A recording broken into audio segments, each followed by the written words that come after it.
Here's the thing. Why aren't there any rap standards?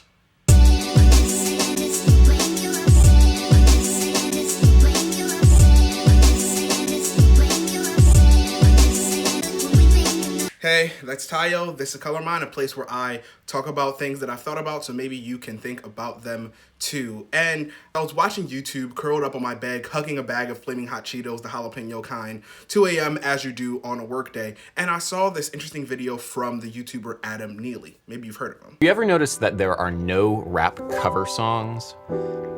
In school, I used to go to a lot of karaoke bars with my friends, and I'd always wonder, like, why aren't there any rap songs? Even only recently in DC do they have a thing called trap karaoke, and I'm like, well, duh, that should be definitely a thing. But for some reason, rap is not a thing that historically has, like, bar for bar covers. It's like that famous saying, you know, it's easier to imagine an end to the world than someone rapping Nicki's Monsterverse bar for bar in the middle of their set. In Adam's video, he attempts to arrive at an answer, but the conclusion to me felt unsatisfying. Rap, right? You know, there's the value of like keeping it real. Okay, yeah. And you can't keep it real if you're doing someone else's lyrics. Like, it kind of reminds me actually of jazz in that you don't get up on stage and just like play from the omnibook. So I thought I'd make a response where we try to parse through the same thing, because if you notice from the video, Adam is coming from an outsider perspective. For me, who is coming from an outsider's perspective to hip hop. Given the fact that the first thing I ever shoplifted was 808s and Heartbreaks from my public library, I've been steeped in the rap community long enough to, I guess, have an informed perspective. That and also sports. What if I don't wanna go, I don't wanna leave? What if we just stay in love, I might plant my feet? If you the road, then if I was sleeping in the street. What if I don't wanna go, what if I don't wanna leave? No, I can't sit still, I'm not like you, I throw a tantrum. Did you forget about the times I held you like a ransom? When you told me grow a beard so I could be your center. Now you hate it cause the mother women found me handsome. You can't make me go, I can't let you leave, no, no. You can't make me go, I can't let you leave, no, no. You can't let me go, I can't let you leave, no, no. I can't let you leave, I can't let you leave. Yeah, life is great, but it's bad. Telling yours, yes, it's okay. I'm fine. My life is great, but it's bad. Telling yours, yes, I'm okay. I'm fine without you. I can't let you leave. No. Let's first start with the definition of the word cover. Where is it? Here it is. I wrote it down. Definition is: all I want for my birthday is a big booty hoe. Until the mid-20th century, the dominant driver of the music industry wasn't physical records, which were fragile and basically sounded like shit. The money was in sheet music. Besides in-person performances, remember those? Music was mainly a publishing industry where recordings, as in like the actual transcription of a performance, were in large part just promotions for songs, so that consumers would buy the sheet music and then be able to play it at home to their 2.5 kids. This would eventually change as recording technology improved, but we'll get to that in a minute. As the demands for records grew due to the popularity of vinyl technology like 78s and then the improved 45s, so did the recording industry. Soon companies wanted to get their own versions of the latest popular song and get them out as soon as possible so they could market them at different listeners and different demographics as to cover the market. But wait, what do you mean different demographics? What does that mean? On this episode of Things You Didn't Know Were Racist, in the 1950s, many, if not most, American record companies made their bread by creating white versions of black recordings, often hindering the chances for the originals to become hits in the now very lucrative white marketplace. This diversification of youth taste caused by the exploitation of black artists was quickly acknowledged by the media. Teenagers have spearheaded the current swing to R&B and are largely responsible for keeping its sales mounting. The teenage tide has swept down the old barriers which kept this music restricted to a segment of the population. The appeal of R&B discs to more than just a limited market is also shown in records made by pop artists. Langston Hughes's 1955 article, Highway Robbery Across the Color Lines of Rhythm and Blues, provides a telling narrative of many black musicians' plight.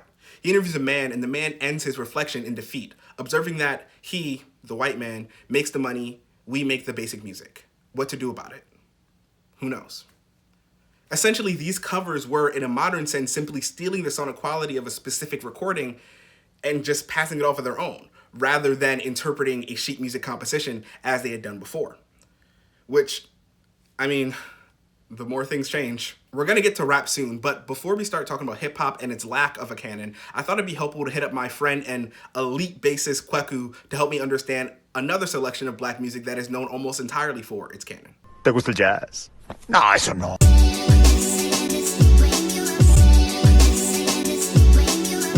So a lot of the jazz tradition is based off, people being able to get together and just, get up and play.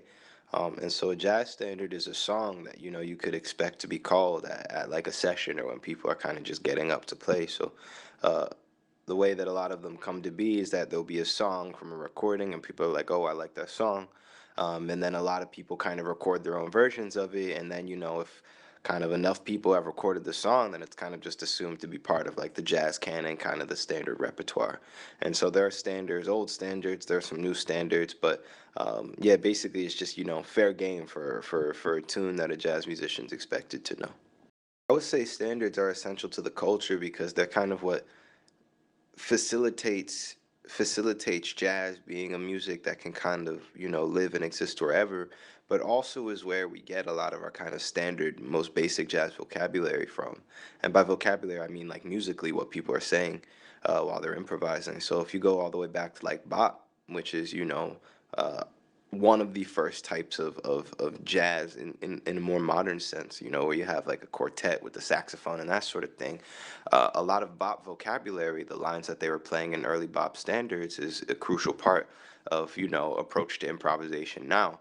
And as we move throughout the ages and we move throughout time periods, we start to see that standards are kind of like a really nice time capsule of harmonically what was important to people, harmonically what's important to people now, and all those sorts of things. And so the standards are important, one, because they kind of are like a good archive, like a good record keeper of what the language is, what the tradition is. That's a surprise tool that can help us later.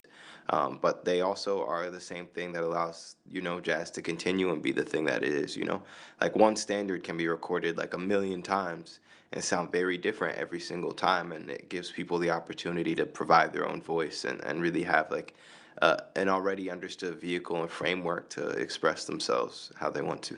I mean, it's a little different with rap because it's like, part of the coordination of playing a jazz song is that, the pianist, the drummer, and the bass player, whoever's in the rhythm section, all need to be able to go on the same song at once, right? But it's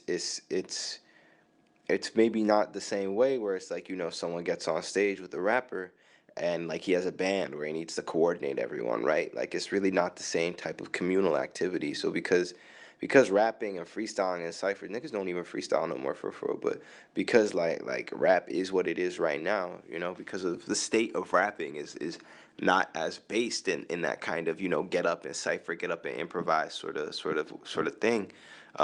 Then I feel like there's really not a need for people to have to like, develop a community and like a set of standards, Like it'd be difficult to imagine what that even looked like.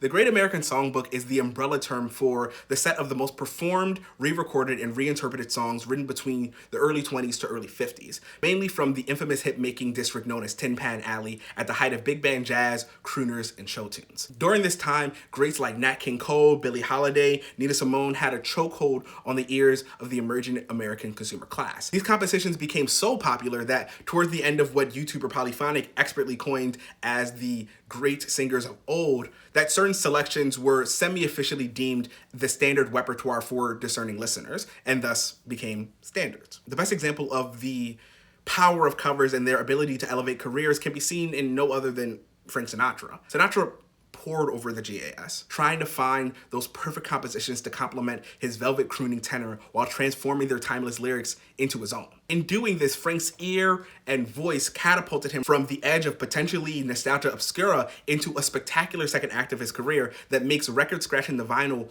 almost a half a century ago still slap. In this way, we can see the true utility of covers, that they provide a quality canvas from which talented musicians and vocalists can color the entire spectrum of sound with their own brushes, while also comforting the listener by giving them something that they know, but with a little something else. Okay, but what does this have to do about rappers?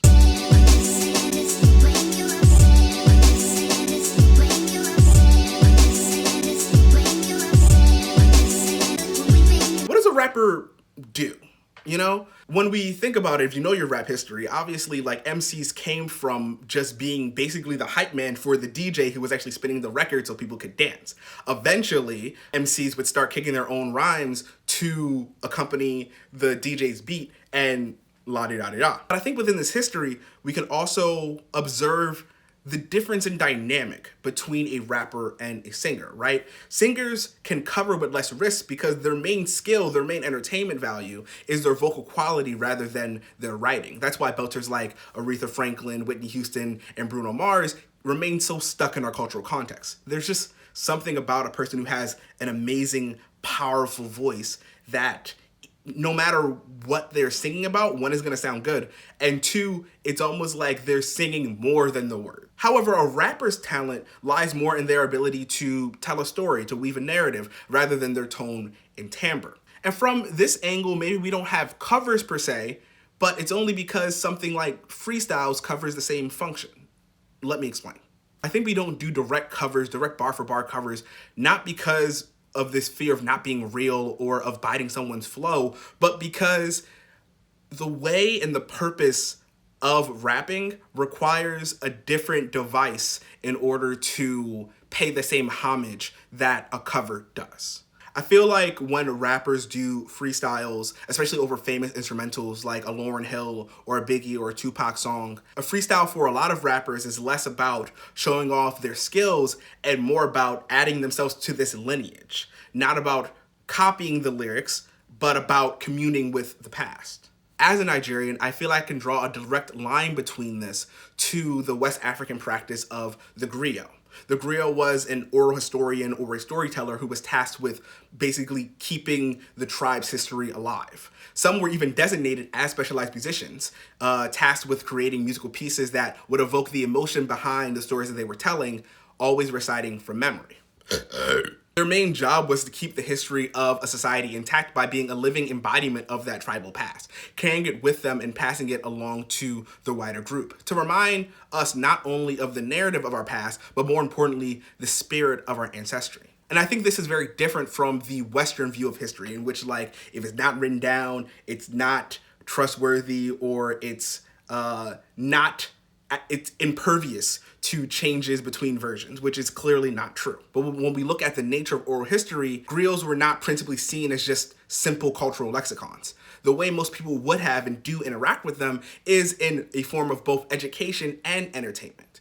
It's this idea that having someone tell you these stories over and over and over again, hearing these beats, you might not remember all of them. That history in your head is not even really the point. I watched a video one time that talked about like historiography, which is like the history of history and like what history is meant to do. And when after I finished watching that video, I was like, you know what? Yeah, you're right. When you think about it, history is a tool to bring people together, to help people have a shared common understanding, not only of like the actual things that happen in their lineage, but about like the overall like vibes of their country, of their group, of their tribe. Now, don't get me wrong, griots have to memorize a lot of history, and that history does have to be pretty close to the truth, but the way in which they do tell that history to people will change. The details that they may move around or that they may explain differently is part of the artistry. And in hip hop, in rap culture, I can see the spirit of that leaking into how we think about rap and how we think about freestyles, in the way that we honor our forefathers, not by rereading the stories of our ancestors, but by building on top of them and bringing it forward. Because, well, that's the thing. What's an homage of not bringing the sound of home with you to a new house? But what do you guys think? Are the idea of like bar for bar rap covers a good thing, or are they actually corny? And also, do you think we'll ever have a great American rap book? like just a discography of like classic hip hop songs that any discerning listener should know. What would you have in it? For me, number one has to go at the top of it. It's got to be International Players Anthem. Sheesh. Thank you for your time. Remember to cover the like button and the subscribe if you would like to see more. And as always, be kind.